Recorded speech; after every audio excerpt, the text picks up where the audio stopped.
Bien. Allez, on a encore quelques minutes avant d'aller à la pause. Cabinet, je le disais, en lien avec le chronogramme de 36 mois que le colonel Mamadi Doumbouya demande de vulgariser. Le médiateur de la CEDEAO, Thomas Boniaï, était à Conakry. Il est rentré et finalement, c'est ce matin qu'il a rendu compte de ses premiers entretiens lors de son séjour à Conakry. Exactement. On a là sous les yeux le communiqué du médiateur qui dit avoir rencontré le colonel Mamadi Doumbouya avec lequel il a eu deux entretiens en tête à tête. Ouais. Il a rencontré des ministres, le ministre des Affaires étrangères, le ministre de l'administration du territoire. Le premier ministre par intérim, M. Goumou, qu'il a même rencontré donc un groupe d'officiers conduit par le colonel Koulibaly, Sadiba Koulibaly, et il dit donc qu'il a même rencontré le ministre de la Santé et de l'Hygiène. Je ne sais pas pourquoi et à quel titre il a rencontré ce dernier, alors qu'il y a un nombre important de ministres qui existent. C'est un ancien diplomate. Mais je sais pas, moi j'ai bien envie de savoir cela parce que les affaires étrangères on peut comprendre, celui de l'administration du territoire. On va évoluer parce qu'il y a un point quand même qui me semble important. C'est le point 2 du compte rendu de la mission de Thomas Boniaï. Le point 2 qui dit la mission avait pour objectif. Peut-être que c'est une précision que le médiateur a voulu donner. La mission avait pour objectif de rencontrer les autorités guinéennes afin de présenter le nouveau médiateur de la CEDEAO pour la Guinée et d'évaluer le processus de transition en Guinée. Peut-être que cela mettrait fin à la polémique. Oui, absolument. Non. On dit la mission. La mission avait pour objectif. C'était un objectif en deux sous-objectifs. Parce qu'on dit présenter le médiateur et évaluer le processus de transition en Guinée. Oui. Peut-on évaluer le processus de transition avec seulement les autorités guinéennes en faisant le diagnostic. Non, quel diagnostic? Tu as raison. En faisant le diagnostic, difficile d'évaluer le processus de transition sans rencontrer les autres acteurs. Si on avait mis point présenté le nouveau médiateur, mais dès qu'il est question d'évaluer le processus de transition en Guinée, ça implique tous les autres acteurs. Allez, je m'en vais à l'autre point qui est important. C'est important. Vous disiez, le point 9, c'est le point nodal.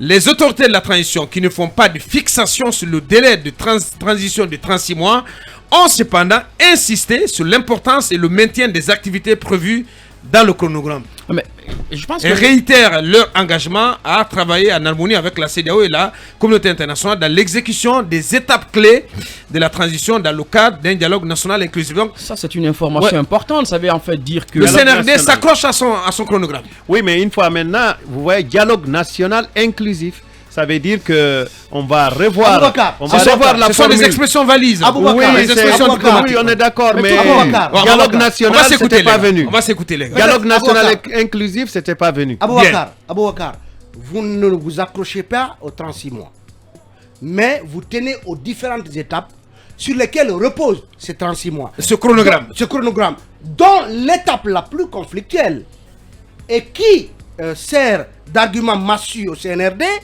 est la question de recensement.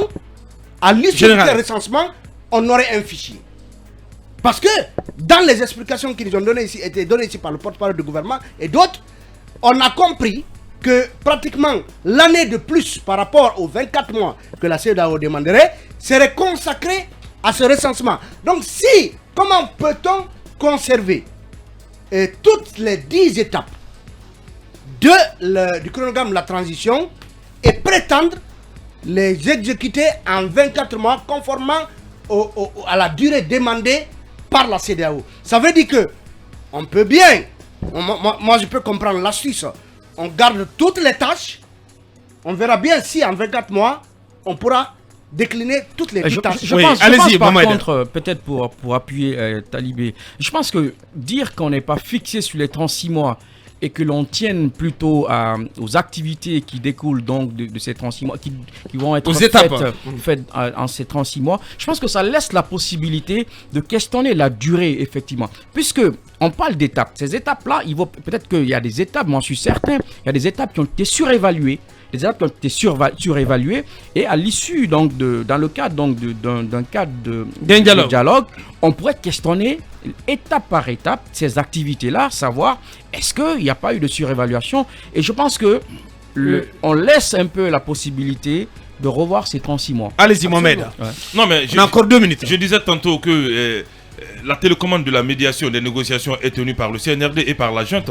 À travers... Non, je préfère ne pas dire. Donc, le communiqué aujourd'hui a le fait prix foi. Nelson Mandela. Oui, bien sûr. Le communiqué a fait foi. Mais posons-nous la bonne question. Bien. Non, c'est pas un prix contestable à Kumba. Non, ce que je veux dire, les 10 activités, activités de l'agenda de la transition ne sont-elles pas fondées, oui ou non? C'est la bonne question qu'il faut se poser. Moi, j'ai dit oui, ces 10 activités sont belles et bien fondées. Il faut aller sur cette base. Si on essaie, le cabinet, de raboter juste une activité, on se retourne là dans les mêmes problèmes, les conflits post-électoraux. En fait, l'activité la plus questionnable dans ce chronogramme, l'activité la plus questionnable dans ce chronogramme, c'est le recensement. Et le fichier. Quelle est l'utilité? Le fichier électoral.